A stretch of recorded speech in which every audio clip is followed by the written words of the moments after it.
Before Game 1 tipped off, marking the start of the Toronto Raptors' title defense, the players received a glorious surprise.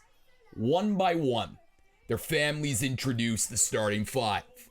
It ended with Raptors point guard Kyle Lowry, his kids Carter and Cameron, stealing the show with their pregame introductions. It got me going. It got me going. That's my babies. My boys is they my world. So I kind of wanted to halfway cry, but I had to hype myself up. So that was awesome, and miss my babies even more now. So yeah, that's a memory that's gonna last forever.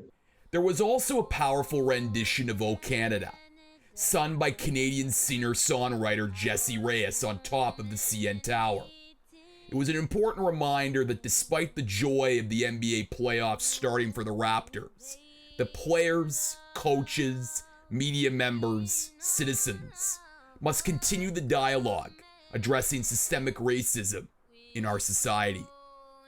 As for the basketball, the Raptors came out firing on all cylinders, holding the Nets to just 20 first quarter points.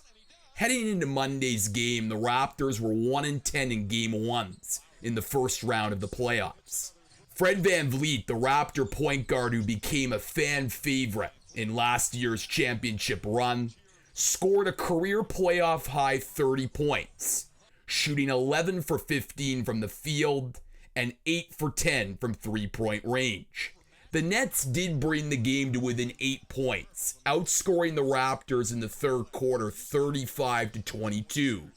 But a play early in the fourth quarter, where Lowry drove to the basket in transition, drawing a foul, set the tone for the rest of the game, leading the Raptors to the Game 1 victory. I think he set the tone for the fourth quarter there with that play.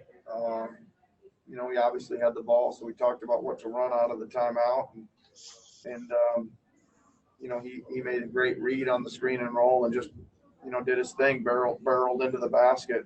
You're right; it should have been an and one. Would have been a really nice and one to have, but it did set the tone. And yeah, he makes a lot of really good plays, man, both ends there. Game 1 was a reminder about how basketball transcends culture.